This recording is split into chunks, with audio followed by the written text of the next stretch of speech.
we talked about rafa', we talked about the status of rafa', and we talked about the different markers of rafa'. So the markers that exist for rafa', and that was what we kind of went through last time. Today we're going to start with nasb. We're going to go on to nasb. Now I'm going to do a quick revision. So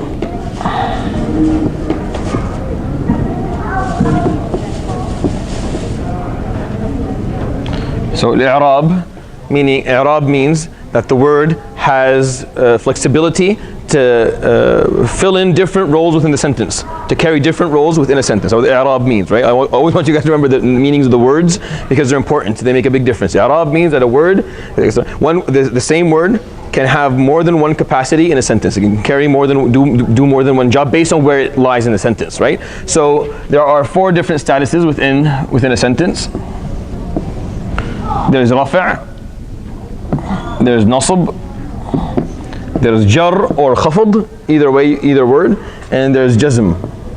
And we talked about rafa'. We said rafa' is the status of a word that is the main character,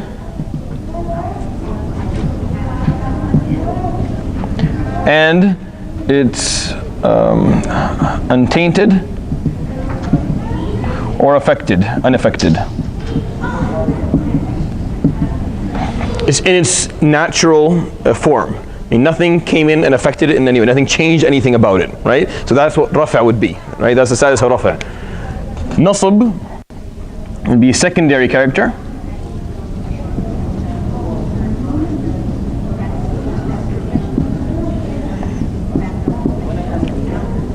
Or main but tainted, or but affected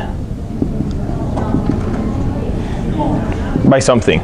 Something affected it. So it's a main character. It could be a main character, but it's affected by something. Something came in and affected it, so changed its form. So it's no longer in its original form.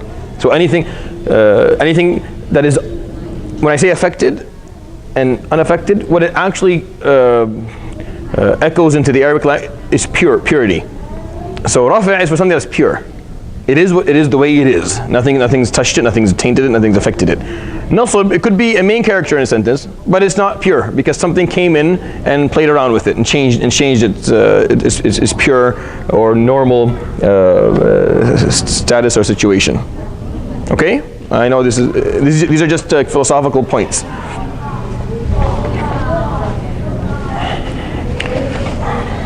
And then jar is an unnecessary word in a sentence.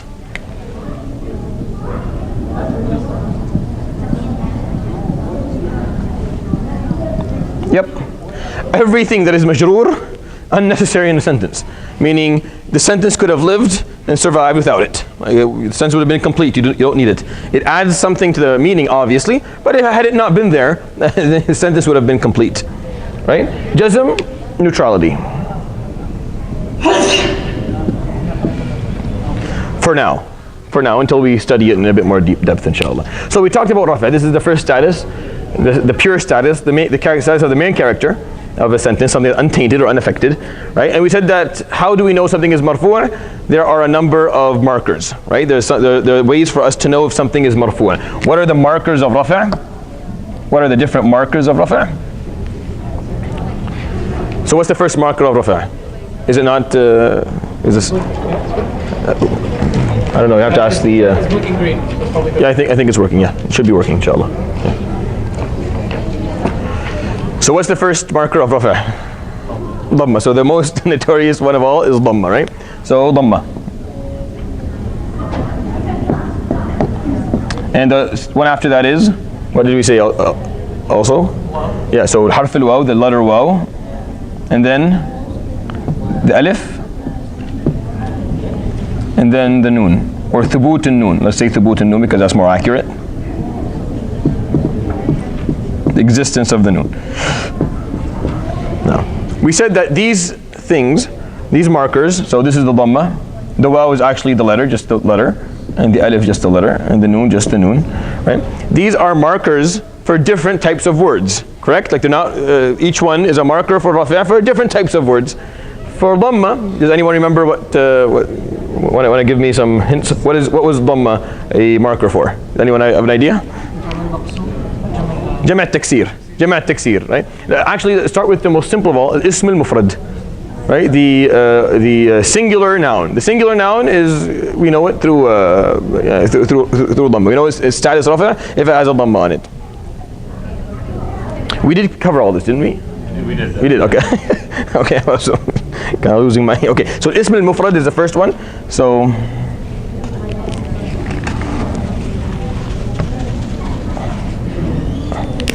So dhamma for al-ism al-mufrad, the singular noun, right? Like insan, like bayt, like masjid.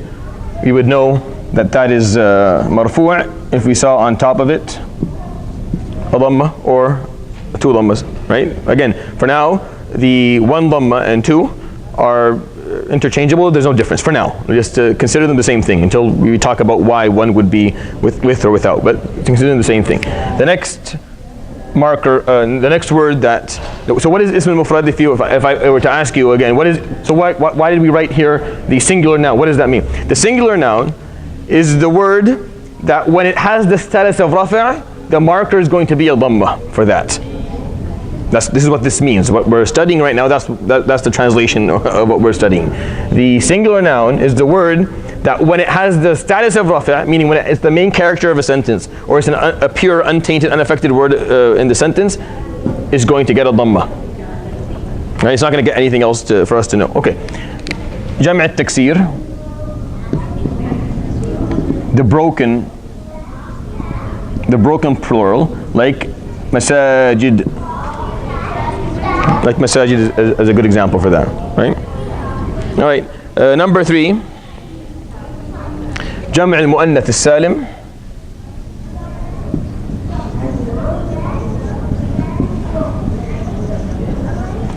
The sound feminine plural, like muslimatun, right? And the final one, al-fi'l al-mudari', the present tense verb,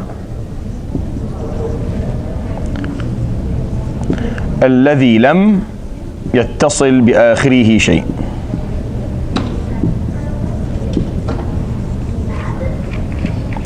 The present tense verb that has nothing attached to the end of it.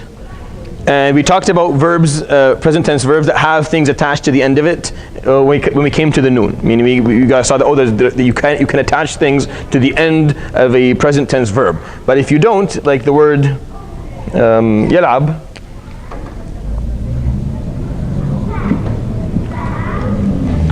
yal'abu, right? But there's a lot of things going to be attached to the end of this word. We'll give examples in a second, right? So these are the 4 words that if they have the status of rafi', meaning they're the main character of a sentence, a main character that is pure and untainted and unaffected, then the marker will be dhamma, right? Now a verb is not a character in a sentence, but it can be pure. It can be untainted or unaffected, or it can be affected by something else, right? So if it's unaffected by anything, it is in its normal form, then it will be, the dhamma will be the marker for its status of rafi', right? As long as nothing is attached to the end of it. As long as nothing is attached to the end of it. Okay? So if it was yal'abun, would it? So that means we attach to the end of it a waw and a noon, right? Yeah. So now it's no longer something not attached to the end of it. So what would it become now? So now it's one of the 5 verbs, af'al al-khamsa, and now the marker turns to be thubut and noon. So now we know it's marfu' if the noon is still there, and if you take out the noon, then it's not marfu', yal'abu, right? It's not there anymore. So if you add the waw of, this is called the waw of jama'ah right here, right? This is called the waw of jama'ah, the plural waw. So here, yal'ab, play, he plays, or she, or he plays for now. This is a present tense verb that is talking about a singular person, right? And the third singular person, right? Now, if you want to talk about a group of people, then you have to add to the verb waw al jama'ah, the plural waw. But now you've added something. Now you've added something to the end of the present tense verb. When you add something to the present tense verb at the end of it, then dhamma is no longer the marker of rafa' for it. It's going to be something else. What is it going to be? It's going to be thubut and noon. It's going to be the existence of the noon. So if the noon is there, yal'abun, then this is a pure, untainted, unaffected present tense verb. And if you take out the noon, it turns into yal'abu. Right? The dhamma is the marker of the status of rafa' for 4 types of words. For the singular noun, so 4 types of words. The singular noun, the broken plural, the sound feminine plural, and the present tense verb that has nothing attached to the end of it. Okay, these 4 words, if they are in the status of rafi', I mean they're the main characters, or they're the untainted, pure words within the sentence, then they will have a dhamma as their marker of rafi'. That's what we understood right now. That's all we knew right now. That's all we learned so far. Okay.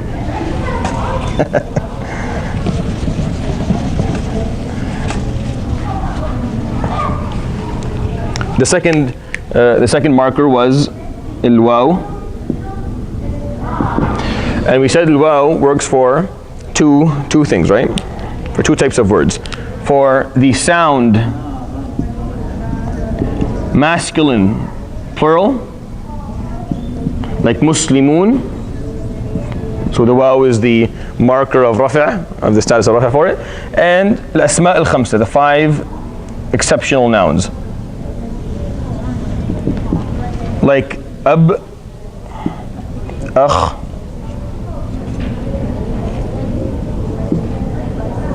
ham, dhu, and fu. Now ab is the father of something, right? So the father of something, if you attach something to the end of it, then it'll be abu, akhu, hamu, right? So Abu Ali, or Abu Ali, the father of Ali, then the status of rafi' is known by the waw, right? If it was going to be waw, we give it alif, Aba Ali, or if it's majrur, be Abi Ali. So Abu, if it's marfu', the same thing, Akhu Hashmat, Akhuhu, right? Or his brother, Akhuhu. So the waw is the marker of rafi' for this word, right? What's the marker of nasb or jar? We'll come to that in a second. When we study them, we'll say what it is, and then we'll look at it from the other side, inshallah. Hamuhu, dhu mal, and fuhu. Fu means mouth, so fuhu means his mouth. Hamuhu means his in-laws. Akhuhu means his brother. Abuhu means his dad, and dhu mal means the person of, dhu means the owner of something, so the owner of money, the owner of anything you want. Or it could be abuha, her dad. It could be akhuka, your dad, your brother. So all of it works, right? So what we know now, basically from this, is that there are 2 types of words that when they're in the status of rafi', the waw is going to be their marker. It's the sound plural, the sound masculine plural, and the 5 exceptional nouns. These are the 2 types of words that will have the waw as their marker for rafi'. This is what we did last time. The third marker for rafi' is al-alif, the letter alif, and it only exists for one type of word, which is the what did we call it last time? Al-muthanna. What word did I give it last time? Al-muthanna. So in Arabic there is singular, there's plural, singular being 1, plural being 3 and up, and then 2 has its own thing in Arabic. And in English it doesn't exist. 1 is singular, 2 and up. The dual, yes, the dual. So the dual words. So when we talk about 2 things, it's not seen as plural, it's not seen as singular, it has its own entity. It's called muthanna, right? And muthanna, like musliman. The alif is the marker of rafi'. Because if you wanted to, if it wasn't marfu', if it didn't have the status of rafi', it would be muslimain, right? If it's marfu', then you're going to know it's with the alif. You can see alif musliman, that means it's marfu'. That means it's either main character or untainted or unaffected or pure. Okay? The final marker is thubut an-nun.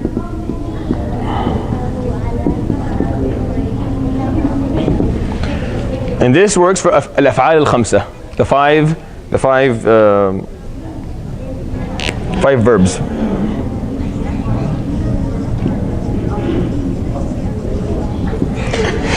So I'm going to revise those with you guys one more time, the af'al al-khamsa, because they're important, because it helps you understand the first marker. All right. So the word that the example of the verb that I gave at the beginning was yal'ab. So yal'ab or tal'ab is going to be a dhamma. Because this is a present tense verb that has nothing attached to the end of it, the marker of rafi' for it is going to be a dhamma, right?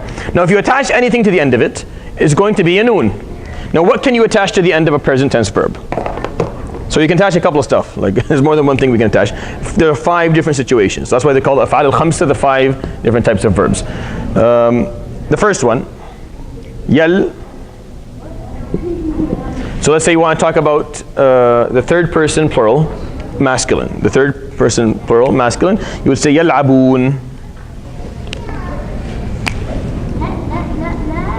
And this is for fa'al mudara, present. Yes, these are present tense verbs only, right?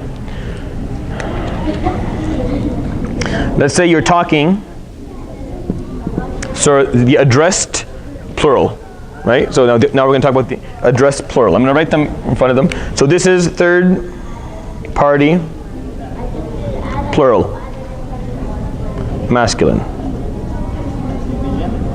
All right? Tal'ab, you want to talk to a bunch of people in front of you, so you'll tell them tal'aboon. And this is the addressed plural.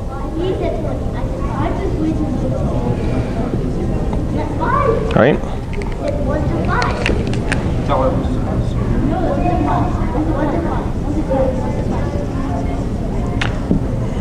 Let's say you want to talk to the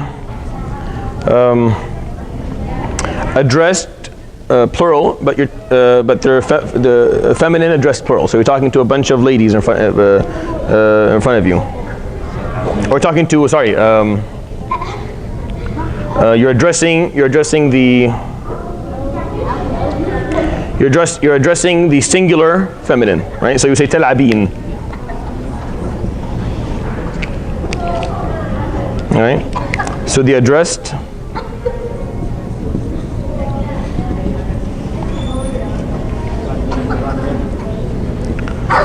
singular feminine. Tal'abin. You tal'abin. Anti tal'abin. And then yal'aban and tal'aban. So yal'aban basically means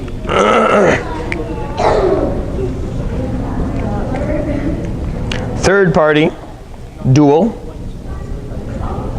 Tal'aban addressed dual. So what this means, I'll explain in a second. So the concept is la'ib, so playing. So if you're talking about a bunch of kids or a bunch of guys who are playing over there, you would say ha'ula'i yal'aboon, because they're plural, a bunch of them, yal'aboon, you're talking about them. Tal'aboon, if you come up to a bunch of people, you come up to them, you speak to them, and you say antum tal'aboon, you are playing, right? You're talking to them. You come to a lady who's playing, singular on her own, then you would say anti tal'abin, you are playing, right? There are only 2 people over there playing. Let's say everyone left and only 2 people are left. Then you'll say huma yal'aban, right? And there's 2 of them.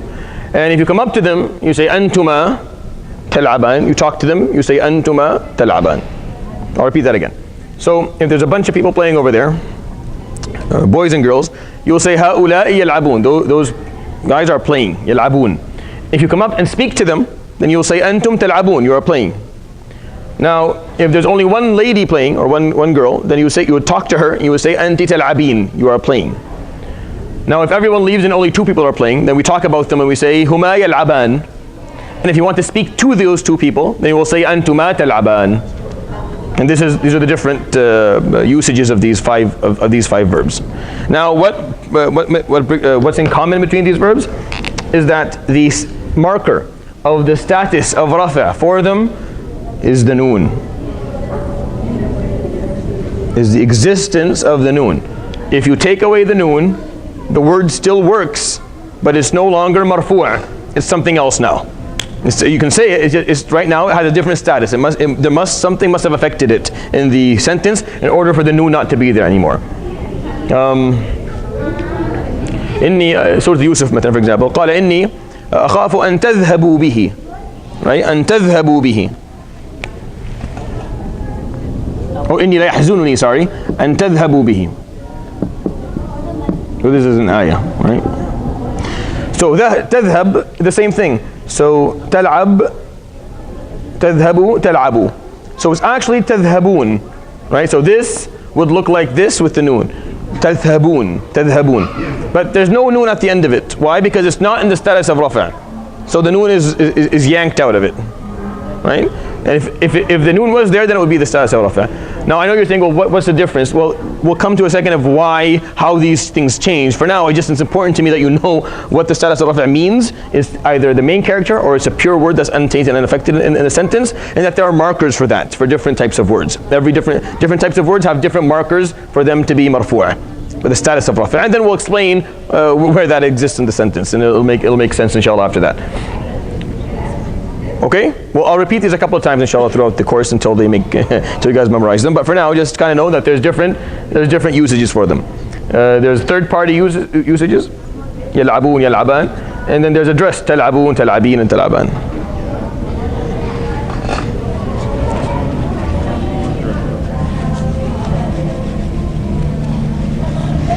All right. An example of a word that has the noon in the Quran. So عَمَّ يَتَسَاءَلُونَ, right? عَمَّ يَتَسَاءَلُونَ. So this is a present tense verb that you can with confidence say is marfu', has a status of rafa'. Why? Because the noon is there. And here you can say, oh, this does not have the status of rafa'. Can you say what status it has? Not yet. Not yet. You can't. You still.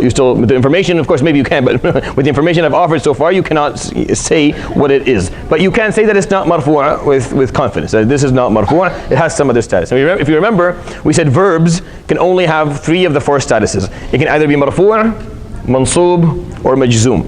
A verb can never be majroor. Never. And a noun can be marfu', mansub, and majroor. It can never be majzoom. Right? So nouns and verbs have different things that they can and cannot be. All right. So today we will continue inshallah by talking about an-nasb, the second status that a mu'rab word can have, a flexible word in a sentence can carry, is an-nasb. It can be the status of nasb. Yes. Is that the only reason that noon would ever be on the end of the word, or are there other instances? Sorry? Is that the only reason that noon would ever be on the end of the word, or are there other There are other instances, but here we're talking for present tense verbs, right? If you attach a waw or a ya or an alif to the end of it, and there's a noon at the end of it as well. If the noon is going to stick, that means it's marfu'a. If the noon is not there, then it's not marfu'a. All right. So we move on inshallah to the وَلِلنَّصْبِ خَمْسُ عَلَامَاتٍ. That's where we are in the text. If you have the text with you, وَلِلنَّصْبِ خَمْسُ عَلَامَاتٍ. And for nasb, there are 5 markers. So if you remember, rafi' only had 4 markers. The dhamma, the alif, the waw, and the noon. That's all it had. However, for nasb, we have 5 alamat. We have 5 markers for the nasb. All right? الفتحة والألف والكسرة والياء وحذف النون. So we start with the first one. فأما الفتحة. So I'm going to take all this off. I do hope that inshallah the repetition of it will assist you in understanding the basic concept. So, an-nasb. There are 5 markers for nasb. The first marker, what's the most notorious marker that you know for nasb? Fatha. Right? That's the most known. But what you're learning today is that it's not the only one. So basically at the end of this section of the Matn, you'll find out, so dhamma is not the only marker for rafa', and there's actually a couple of other ones. And fatha is not the only marker for nasb. There's other ones as well. And sometimes fatha is not even a marker for nasb. Sometimes it's a marker for something else. So you'll find out that there's more variety than what you knew initially. So al-fatha. So al-fatha is a marker of nasb for three different types of word. فتكون أما الفتحة فتكون علامة للنصب في 3 مواضع. It is a marker of nasb for 3 different types of words or in 3 situations. في الاسم المفرد. You're going to see there's all parallels, right? You can see that the dhamma and the fatha seem to have, they seem to work together on the same types of words. So it's a marker in al-ism al-mufrad, the singular noun, right? So the word bayt, house, you would have baytan. right? A man, rajul, rajulan. Right? So again, for now, one fatha and two fatha are the same. For one fatha and two fatha are the same. You don't see difference yet. You're still, for you, one fatha, two fatha, one dhamma, two dhamma, it's all the same. We'll come to a point where we break that down and say, but they're not. There's sometimes they differ, but for now, they're interchangeable for you. All right? Ma'an. Right? Sama'an. All right, so ism al-mufrad, so the singular noun. The second word, jam'u taksir, the broken plural. So the example that we keep on giving is masajid, right? Masajida. What other words do we have? So there are different ways to, in Arabic there's a systematic way to take a singular word and turn it into a plural. In English, you just slap an S at the end of it, but in Arabic there's more than one way to do it. So sometimes there are words that are pluralized in a unorthodox manner. I mean, there's no rule. It's just that's how it is. That is just how it's pronounced. So how did we go from masjid to masajid? We added an alif in the middle of it, but that's not an actual systematic way of turning a word into a plural. Muslim, muslimun, that's a systematic way. Right? Muslimah, muslimat, adding alif to the end of it, that's systematic, that's structured. But there are ways where it's not structured. You're gonna mix things up. Yeah. I was gonna say another example is like, so the conventional way you could say muslimun, musliman, and then muslimin, they all work, so it's not a broken plural. Yeah. But in the case of qalam, you can't say qalamun, qalaman, qalamin. Yeah. You say aqlam. Aqlam, yeah. Yeah. So yeah. That's because like the Arab said so. Yeah, this isn't unorthodox. There's no structure to it. You just have to learn them. It's like a rule breaker. Yeah, so that's why it's called a broken plural, meaning it doesn't follow, because everything in Arabic you're going to find follows a formula or follows a law, and this doesn't follow a law. It's just like it's a qalam. If you qalamun, right? And that there's no such word. There's no plural of qalam, qalamun. There's aqlam. Why? I don't know. No one knows. It's just how it is, right? So it's a broken plural. So aqlam, very good. A very good example is aqlam. Sometimes a word can be pluralized in a traditional structured way and a broken way. So the word sajidan for the fatha? No, just a fatha. But for now you don't know the difference. Okay, just for now for you fatha, two fathas, just don't see a difference for now because it becomes too confusing. But I will explain to you inshallah very soon. والفعل المضارع إذا دخل عليه ناصب ولم يتصل بآخره شيء. And the third example, the third word is الفعل المضارع, the present tense verb. إذا دخل عليه ناصب ولم يتصل بآخره شيء. Actually, forget about this. لم يتصل بآخره. Now, if you go back to the dhamma, right? Go back to the dhamma for a second in your text, and you'll find that the dhamma is a marker for rafa' in a plural, in a singular noun, in a broken plural, right? And in the fi'l mudari' لم يتصل بآخره شيء. And the fatha is the marker of the status of nasb in the similar three words, right? So let's say we take the same word that we took last time, yal'ab. We're not going to put anything to the end of it. No waw, noon, no alif, noon, no ya, noon, nothing. We're just going to keep it the way it is. Then if we're going to give it the status of nasb, we're going to add a fatha, right? Now why would we add a fatha to it? What changed? Something changed. Something entered into the sentence that tainted this present tense verb.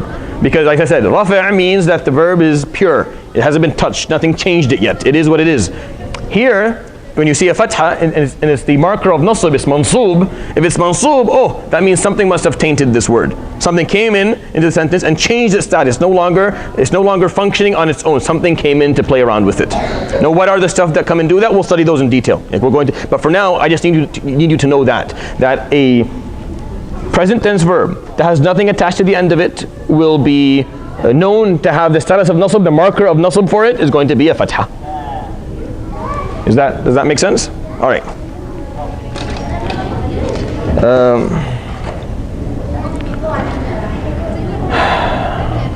Think of a couple of examples.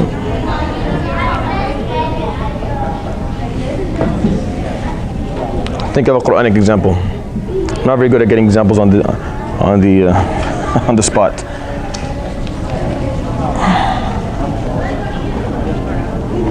So also from Surah Yusuf, وَأَخَافُ أَن يَأْكُلَهُ الذِّئْبُ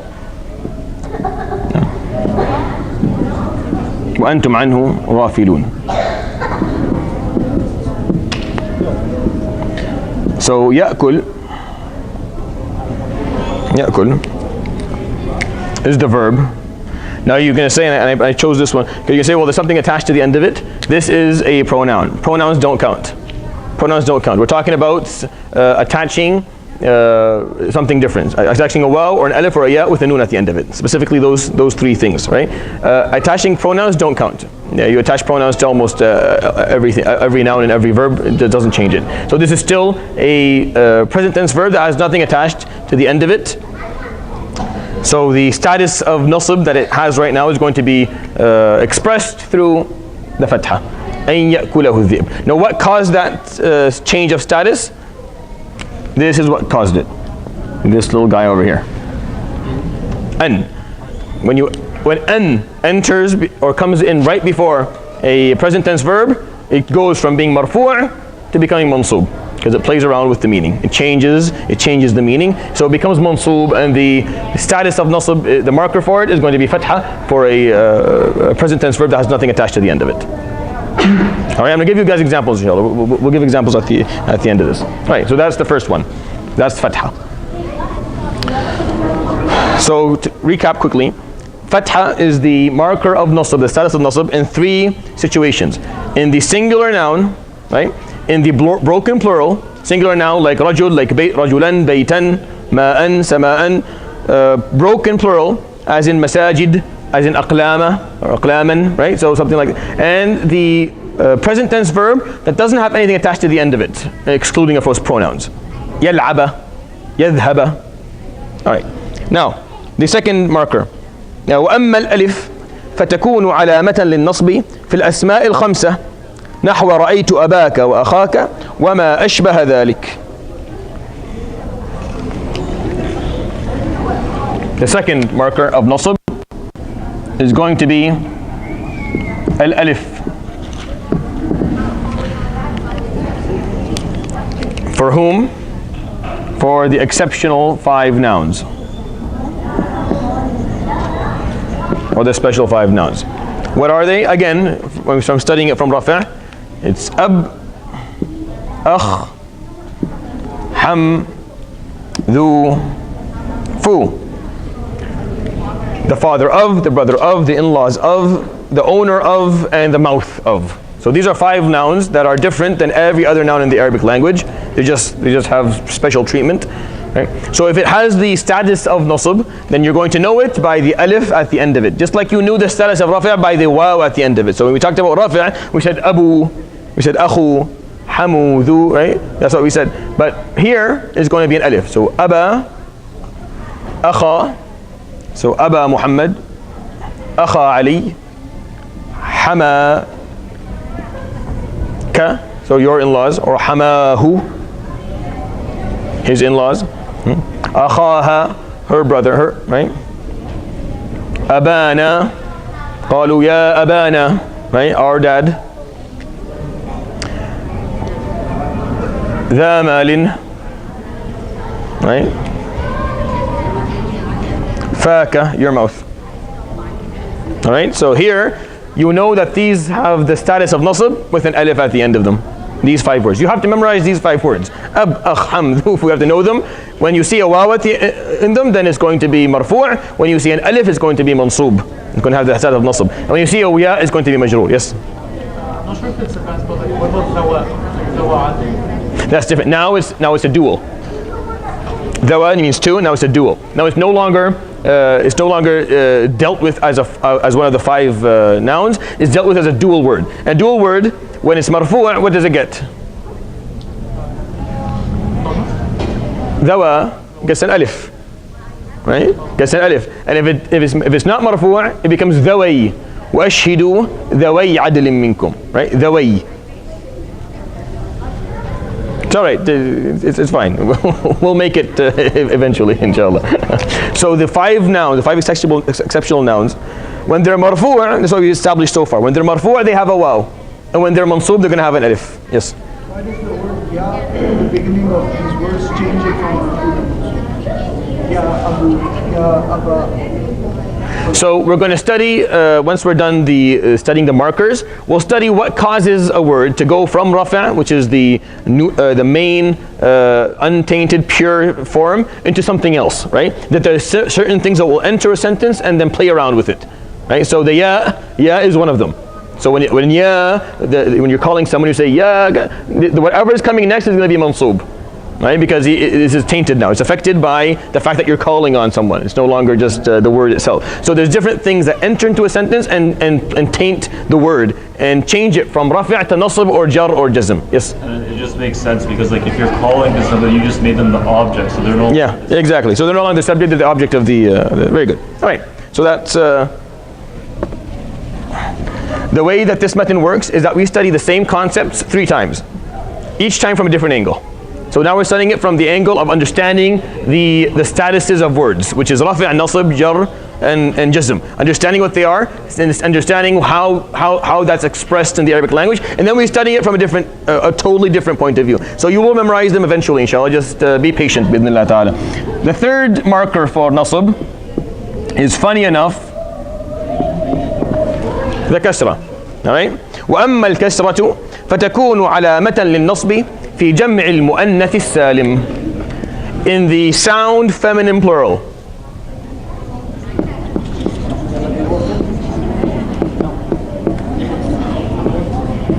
In the sound feminine plural. Give you an example of a sound feminine plural.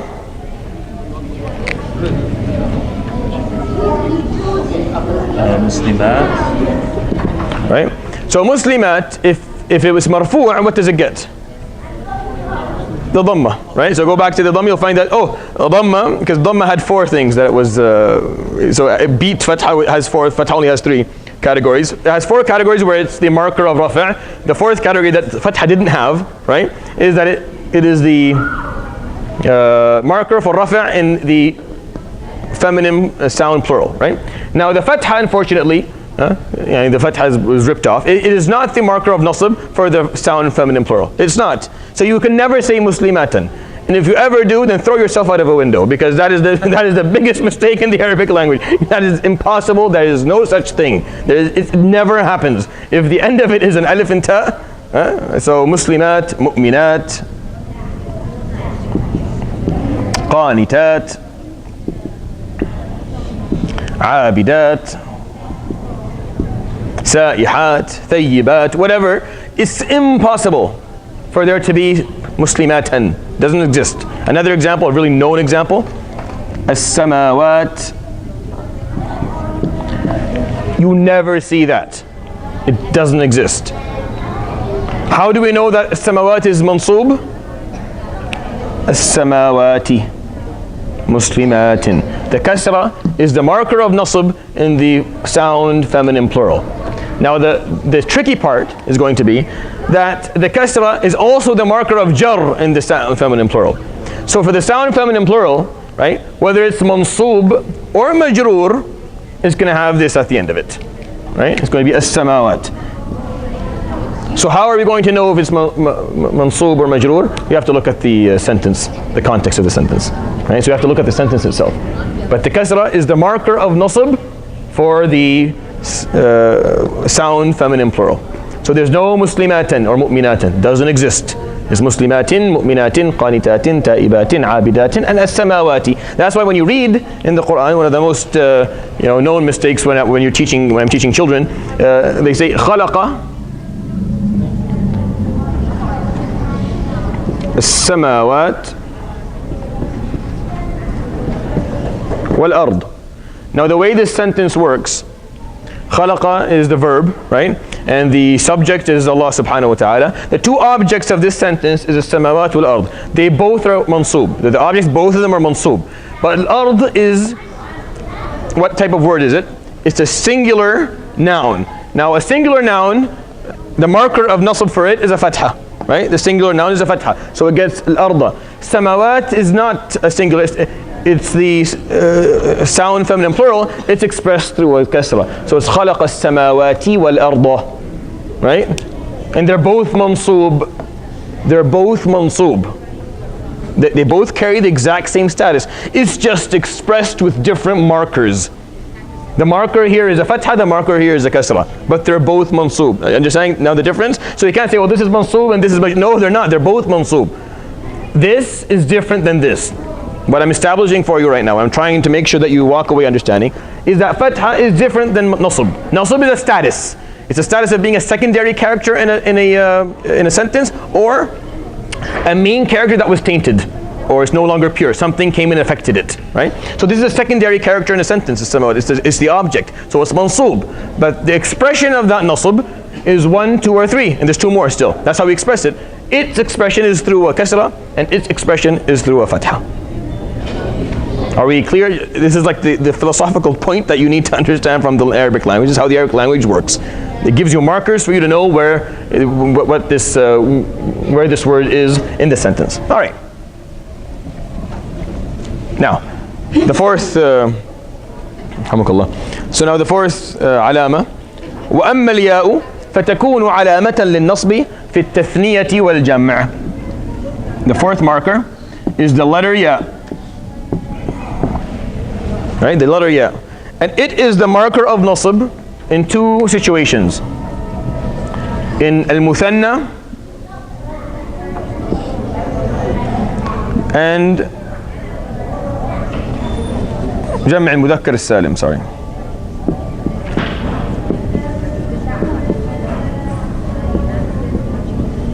So in the dual word, right, the marker of nasb is going to be a ya. So we said musliman, the alif is the marker of rafa' for the dual word, musliman, mu'minan, right?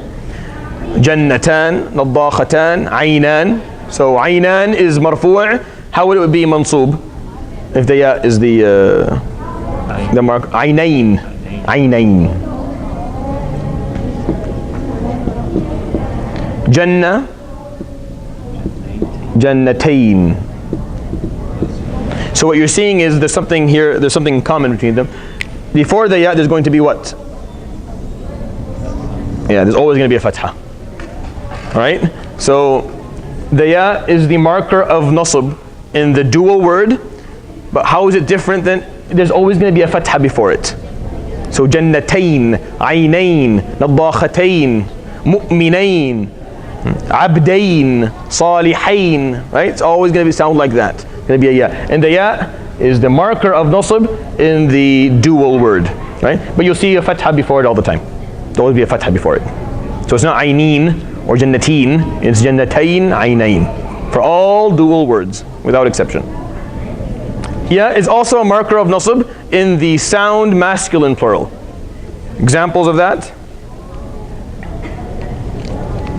So if muslimun is the marfu', right? So the waw is the marker of rafa', right? For the sound masculine plural, muslimun, and the ya, muslimin.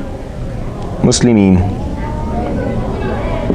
As you can see, there's a kasra before the ya here. There's a fatha over here and there's a kasra over here. Mu'minin. Kafirin. Fasiqin. Khasirin. On and on. All right, on and on. Yes? We'll have like jannatain. Okay, all right. Fair? So the ya is the marker of nasb for 2 types of words. For the dual, jannatain, aynain, mu'minain, muslimain, and for the sound masculine plural, like muslimin, mu'minin, kafirin, fasiqin, ta'ibin, abidin, khasirin, whatever you want. All right. Now what is the marker of rafi' for these 2? The marker of rafi' for this is what? For the sound masculine plural, the marker of rafi' that we studied is the wow, muslimun, mu'minun, right? What is the marker of rafi' for the dual? The marker of rafi', alif, jannatan, aynan. Understand? So that's how we're studying it now. what we're going to do later is we're going to take the plural, the dual, and study it as its own entity. That makes sense? So I think what we're going to do later on is we're going to take the dual word and study what different statuses it can be in and how it can look. Right? So that way we look at the same concept more than once until, inshallah, you have clarity on it. All right. The final markers, so these are 4 markers of nasab so far. The final marker, وَأَمَّا حَذْفُ النُّونِ, the deletion of the letter noon at the end of a word, فَتَكُونُ عَلَامَةً لِلنَّصْبِ, it is a marker of nasab في الأفعال الخمسة التي رفعها بثبوت النون. So حذف النون, the deletion of the letter noon, this is a marker of nasab in the words that its existence is a marker of rafa'. So what are the words that the existence of the noon is a marker of rafa'? It's the examples that we talked about a few minutes ago. So let's take them again. Let's write them down one more time. So yaf'al,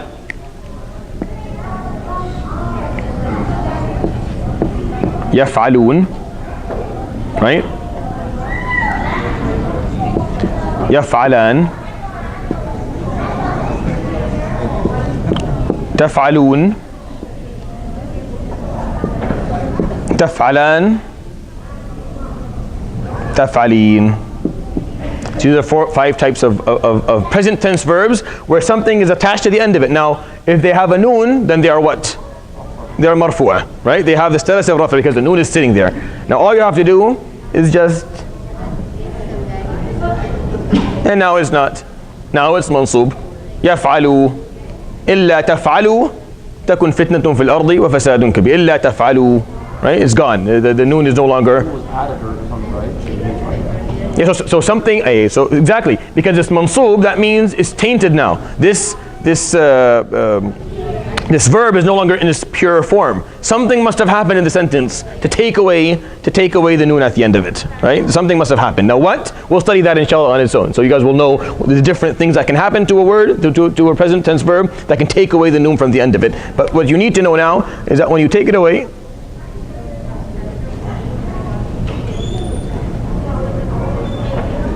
so you can say yaf'alu. Now what they do in the Arabic calligraphy is they add a silent alif at the end, just to make that easier. Taf'alu and taf'ali. Yep. Yaf'alu, you're talking about the third party plural. Third party plural. Yaf'ala, third party dual. Okay, wait, inshallah. Allah Akbar, Allah Akbar.